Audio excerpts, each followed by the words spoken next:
Seja bem-vindo, seja bem-vinda ao DRN Audiolivros. Se inscreva no nosso canal aí para dar uma força pra gente. A gente tem bastante audiolivros aí. Sempre procuramos adquirir mais e trazer. Se você quer um livro específico, deixe nos comentários aí. Eu tento ir atrás assim que possível. Se gosta do nosso trabalho aí, deixa o like. Se quiser dar um apoio pra gente também, temos Pix, seja membro. Fica tudo aí na descrição do canal ou na descrição dos vídeos também. E vamos lá, vamos para mais um capítulo. Capítulo 56. Brasas incandescentes. A janela alta tinha espaço de sobra para acomodar Randy, erguendo-se bem acima de sua cabeça e distando 2 pés de cada lado. Com as mangas enroladas, ele olhava para baixo e observava um dos jardins do Palácio Real. A vianda passava as mãos pela bacia de pedra vermelha da fonte, ainda intrigada com tanta água, cujo único propósito era ser admirada e manter vivos alguns peixes ornamentais. De início, ficara mais que indignada quando Randy a proibira de sair caçando Trollocs pelas ruas. Na verdade, não sabia se ela teria obedecido, não fosse por uma discreta escolta de donzelas que Sulin achava que ele não tinha percebido. Randy também não deveria ter ouvido a donzela de cabelo branco lembrar a Vienda de que ela não era mais Farda Areismai, e ainda não era uma sábia. Sem casaco, mas ainda de chapéu para se proteger do sol, Matt estava sentado na borda da fonte e conversava com ela. Sem dúvida investigando o que ela sabia sobre os Aiel estarem impedindo as pessoas de deixar a cidade. Mesmo que Matt tivesse decidido aceitar seu destino, era improvável que algum dia parasse de reclamar. Asmodean estava tocando harpa, sentado em um banco à sombra de uma murta vermelha. Hans perguntou se o homem sabia ou suspeitava do que tinha acontecido. Ele não deveria ter nenhuma lembrança. Para ele, aquilo nunca acontecera. Mas quem poderia afirmar o que um dos abandonados sabia, ou seria capaz de concluir? Uma tosse educada desviou sua atenção do jardim. A janela de onde Randy olhava para os outros ficava a uma braça e meia do chão, na parede oeste da sala do trono. O grande salão onde rainhas de Andor haviam recepcionado embaixadores e proferido julgamentos por quase 1000 anos. Era o único lugar de onde pensara que podia observar Matt e a Vianda sem ser visto ou incomodado. Fileiras de colunas brancas de 20 passadas de altura ladeavam o aposento. A luz das imensas janelas se misturava com a luz colorida das grandes vidraças no teto arqueado, onde o leão branco se alternava com retratos de antigas rainhas e com cenas de grandes vitórias andorianas. Enaila e Somara não pareciam impressionadas. Randy desceu. Alguma notícia de Bael? Enaila deu de ombros. A caça aos Trollocs continua. Pelo tom de voz, a mulher diminuta gostaria de estar participando. A altura de Somara fazia Naila parecer ainda menor. Alguns habitantes estão ajudando. A maioria se escondeu em suas casas. Os portões da cidade estão guardados. Nenhuma cria da sombra vai escapar, eu acho. Mas receio que alguns mensageiros da noite possam conseguir. Era difícil matar Mirdraal e igualmente difícil encurralá-los. Às vezes, era fácil acreditar nas antigas histórias de que eles cavalgavam as sombras e eram capazes de desaparecer ao virar de lado. Trouxemos um pouco de sopa para você, informou Somara, meneando a cabeça loira na direção de uma bandeja de prata coberta com um pano listrado, repousada no estrado que abrigava o trono do leão. Entalhado e dourado, com enormes patas de leão nas extremidades dos pés, o trono era um assento maciço no alto de 4 degraus de mármore branco, com um tapete vermelho levando a ele. O leão de Andor, destacado em pedras da lua em um fundo de rubis, estivera acima da cabeça de Morgase sempre que ela ocupara o assento. A vianda disse que você ainda não comeu nada hoje. É a sopa que Lameli costumava fazer para você. Suponho que nenhuma das serviçais tenha voltado. Randy suspirou. Uma das cozinheiras, talvez? Uma ajudante? Enala balançou a cabeça com desdém. Serviria seu tempo como Gaishain de bom grado, caso fosse necessário. Mas a ideia de qualquer pessoa passar a vida inteira servindo a outra lhe desagradava. Subindo os degraus, Randy se agachou para afastar o pano, mas torceu o nariz. Pelo cheiro, qualquer das duas que tivesse preparado a sopa não cozinhava melhor do que Lameli. O som dos passos de algum homem vindo pelo salão foi a desculpa de que Randy precisava para virar as costas para a bandeja. Com alguma sorte, não precisaria tomar aquilo. O homem que se aproximava pelo extenso piso de ladrilhos vermelhos e brancos, de certo não era andoriano. O casaco era cinza, curto, e as calças folgadas estavam enfiadas nas botas dobradas na altura do joelho. Esbelto, e só um palmo mais alto que Naila, era dono de um nariz adunco e olhos escuros enviesados. Havia mechas grisalhas no cabelo preto e no bigode, no espesso bigode, que parecia chifres curvados para baixo em torno da boca grande. Ele fez uma pausa para se curvar levemente, segurando com graciosidade a espada curva na cintura, apesar do inconveniente fato de carregar 2 cálices de prata em uma das mãos e um jarro de cerâmica tampado na outra. Perdoe minha intrusão, disse ele, mas não havia ninguém para me anunciar. As roupas do homem podiam até ser simples e desgastadas pelo uso, mas ele tinha o que parecia ser um bastão de marfim arrematado por uma cabeça de lobo dourada, enfiado por trás do cinto da espada. Sou Davram Bashir, marechal-general de Saldaea. Estou aqui para falar com o Lorde Dragão, quem os rumores na cidade afirmam estar no Palácio Real. Presumo que eu esteja falando com ele. Não? Por um instante, seus olhos pousaram nos dragões reluzentes enlaçando em vermelho e dourado os braços de Randy. Eu sou Randy Altor, Lord Bashir, o dragão renascido. Enai e Somara haviam se colocado entre Randy e o homem, as mãos no cabo da faca de lâmina comprida, prontas para erguer o véu.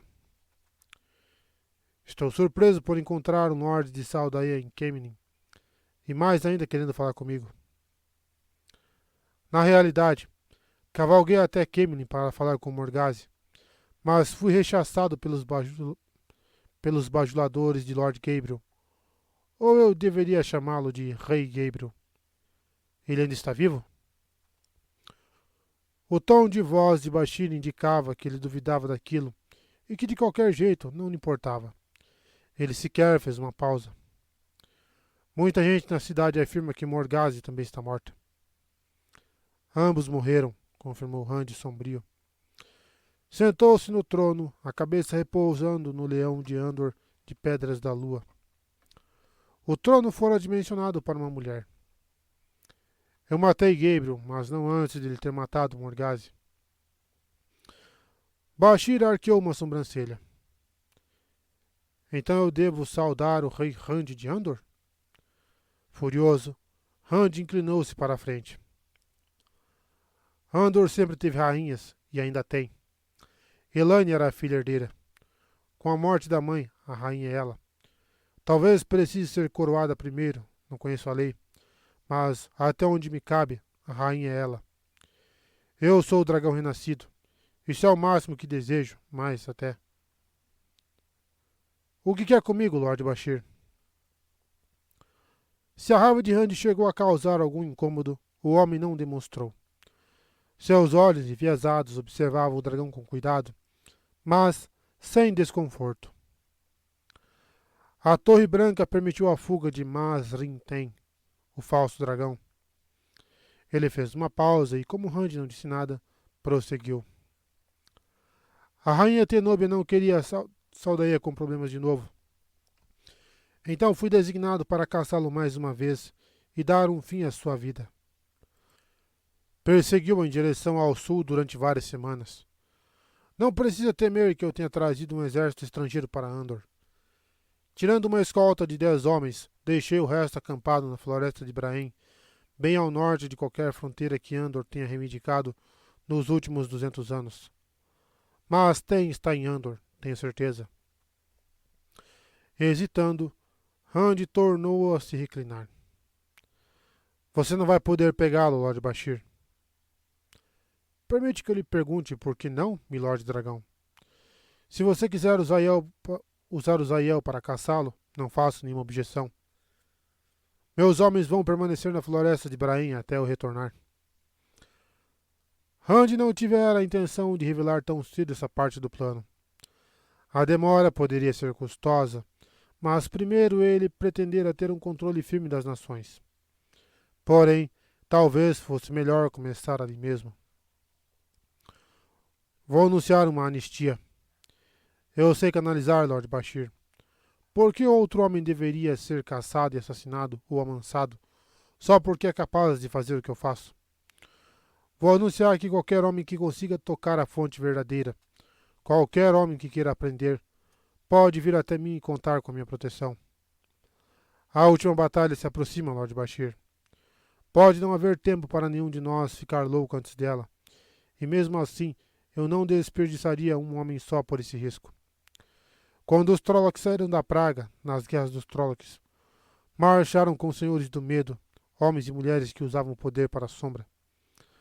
Vamos enfrentar isso de novo em Tarmon-Gai'don. Não sei quantas Aes Sedai estarão ao meu lado, mas não vou abrir mão de nenhum homem capaz de canalizar, se ele quiser marchar comigo. Mas Rinten é meu, Lord Bashir, não seu. Entendo, respondeu ele, sem a menor emoção. Você conquistou Caemlyn. Soube que Teara é sua, e Cair logo será, se já não é. Sua intenção é conquistar o mundo com seu Zaiel e seu exército de homens canalizando o poder único?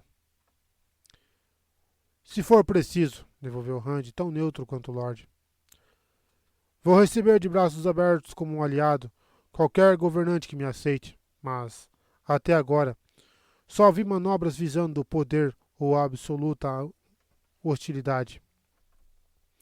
Lord Bashir, a anarquia em Tarabon e Arad-Doman, e a situação não é muito diferente em Cair-Hien. A Madice está de olho em Altara. Os Seanchan. Você já deve ter ouvido boatos sobre eles em Saldaea, e é provável que os piores boatos sejam verdade.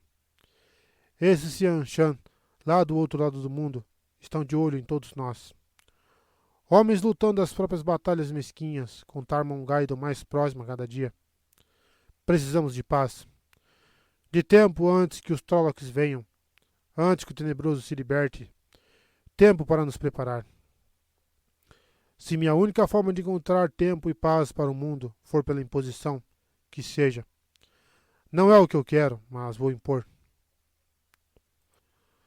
Eu li o ciclo de Caraeton, afirmou Bashir. O homem pôs os cálices debaixo do braço por um momento.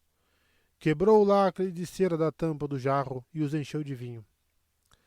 Mais importante, a rainha Tenóbia também leu as profecias. Não posso falar por Candor, Arafel ou Shianar. Acredito que vão se juntar a você, já que, nas terras da fronteira, até uma criancinha sabe que a sombra espreita na praga para descer sobre nós.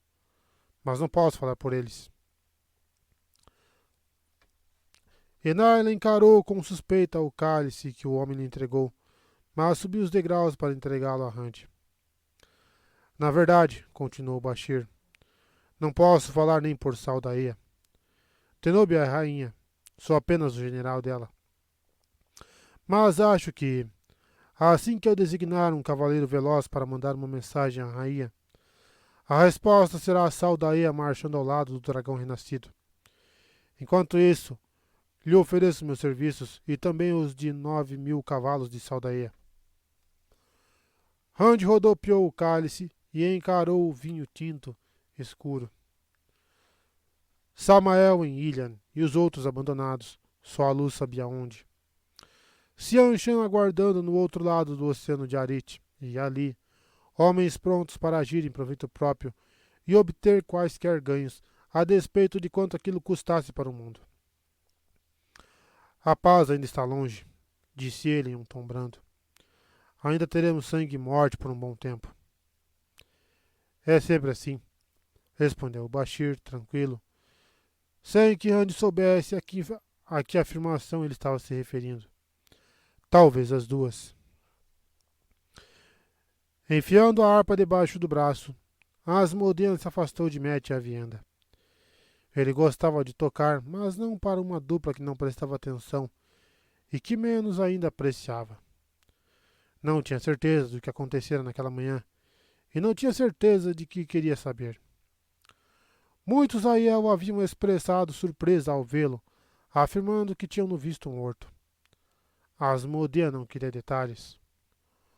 Um talho extenso descia pela parede logo à sua frente.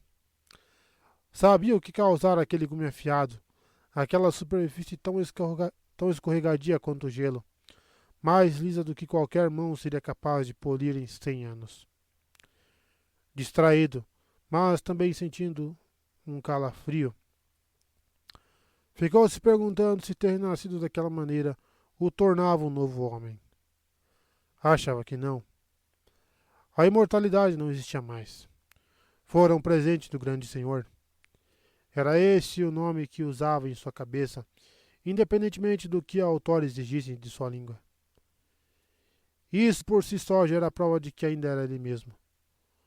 Com a imortalidade não mais existindo, ele sabia que devia ser imaginação, mas às vezes pensava sentir o tempo arrastando-o, puxando em direção a um túmulo que nunca achara que fosse conhecer. Canalizar o pouco de saidin que conseguia era como beber do esgoto.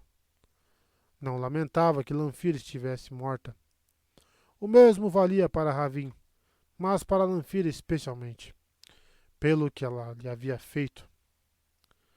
Daria risada quando cada um dos demais também morresse, principalmente o último.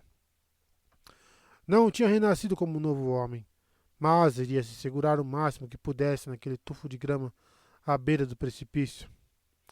As raízes acabariam cedendo e a longa queda viria, mas até lá estava vivo. Abriu uma portinha com a intenção de encontrar um caminho até a despensa. Deveria haver algum vinho decente por lá. Um passo e ele parou, sangue sumindo do rosto. Você? Não! As palavras ainda pairavam no ar quando ele morreu. Morgase secou o suor do rosto e, em seguida, enfiou o lenço de volta pela manga e rearrumou o chapéu de palha um tanto esfarrapado. Pelo menos deram um jeito de conseguir um vestido de cavalgada decente, embora mesmo uma boa lã cinza ainda fosse desconfortável naquele calor. Na realidade, fora Talanvor quem o conseguira. Deixando o cavalo trotar, ela observou o jovem alto que cavalgava à sua frente por entre as árvores. A corpulência de Basel Gil o enfatizava como Talanvor era alto e esbelto. Ele lhe entregara o vestido, dizendo que a peça lhe fazia mais jus do que aquele troço piniquento com que ela fugira do palácio, e olhando-a de cima, sem nunca pestanejar, nunca disse qualquer palavra respeitosa. Claro que a própria Morgase decidira que não era seguro que outros soubessem quem ela era, em particular, quando descobriu que Gareth Bryne partira de fontes de Core. Porque o homem tivera que ir caçar incendiadores de estábulo justo quando ela precisava tanto dele? Não importava. Se sairia igualmente bem sem ele. Mas havia algo inquietante nos olhos de Talanvor quando ele a chamava simplesmente de Morgase. Com um suspiro, ela deu uma olhada para trás por cima do ombro. O gigantesco Langwin cavalgava vigiando a floresta, Brienne ao seu lado, observando-o tanto quanto os arredores. Seu exército não crescera nada desde Kemenin. Gente demais tinha ouvido falar a respeito de nobres exilados sem motivo e sob leis injustas na capital para fazer mas que desdenhara até da menção mais casual de mover uma mão em apoio à sua devida governante. Ela duvidava, inclusive, de que faria alguma diferença se eles soubessem com quem falavam. Então ali estava ela, cavalgando por Altara, mantendo-se o máximo possível na floresta, porque parecia haver grupos de homens armados por toda parte. Cavalgando pela floresta, com um valentão de rua com o rosto cheio de cicatrizes, uma nobre caerriena que virara uma refugiada apaixonada, um estalajadeiro corpulento que mal conseguia evitar cair de joelhos sempre que ela o encarava, e um jovem soldado que por vezes a olhava como se ela estivesse trajando um daqueles vestidos que usara para Gabriel. E Line, claro. Não havia como se esquecer de Line. Como se pensar nela tivesse sido um chamado. A velha babá esporeu seu cavalo e se aproximou. Melhor você olhar para frente, alertou ela com tranquilidade. Um leão jovem ataca rápido, e quando você menos espera. Você acha que Talanvor é perigoso? Questionou Morgase, incisiva, no que Line, de soslaio, lhe lançou um olhar sugestivo. Só da maneira que qualquer homem consegue ser perigoso. Um homem de bela figura, você não acha? A altura mais do que suficiente. Mãos fortes, eu acredito. Não há por que deixar o mel envelhecer demais antes de prová-lo. Line, disse Morgase em tom de advertência. A idosa vinha insistindo nesse assunto com demasiada frequência nos últimos dias. Talanvor era um homem bonito. Suas mãos de fato pareciam fortes, e ele era dono de panturrilhas bem torneadas. Mas era jovem, e Morgase era sua rainha. A última coisa de que ela precisava era começar a olhar para ele como um homem, e não como seu súdito e soldado. Estava prestes a dizer isso para Aline, e também que a mulher perdera o juízo se pensasse que ela citaria um homem 10 anos mais novo, o que com certeza ele era. Mas Talanvor e Shil estavam olhando para trás. Controle essa língua, Aline. Se você enfiar ideias tolas na cabeça daquele jovem, vou largá-lo em algum lugar por aí. O riso desdenhoso de Line teria rendido ao maior nobre de Andor certo tempo de reflexão em uma cela. Se ela ainda estivesse no trono, teria. Tem certeza de que quer fazer isso, garota? Depois que se salta do penhasco, é tarde demais para mudar de ideia. Vou encontrar aliados onde pudermos, respondeu Morgase com dureza. Talanvor puxou as rédeas e se sentou bem ereto na cela.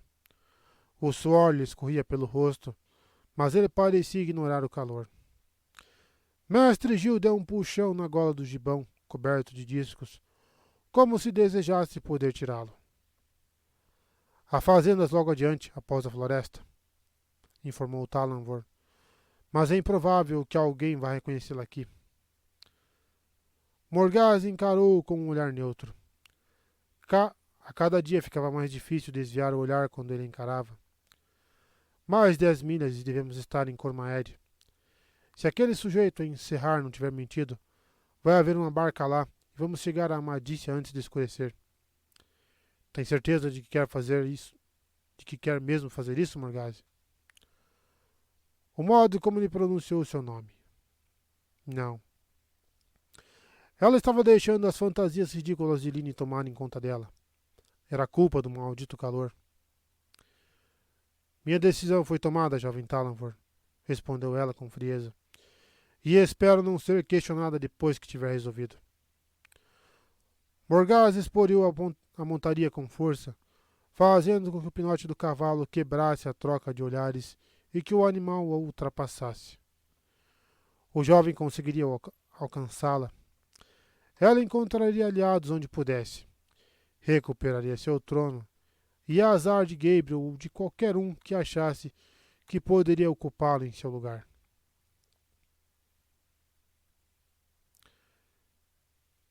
E a glória da luz brilhou sobre ele, e a paz da luz lhe rendeu homens, unindo nações a ele, tornando muitos um só. Mas os fragmentos de corações machucavam, e o que um dia havia sido se fez novamente, em fogo e em tempestade, dividindo tudo ao meio. pois a paz dele, pois a paz dele era a paz da espada, e a glória da luz brilhou sobre ele, de glória do dragão, composta por Miane, Sol, Ahele, a quarta era. E assim chegamos ao fim de As Chamas do Paraíso.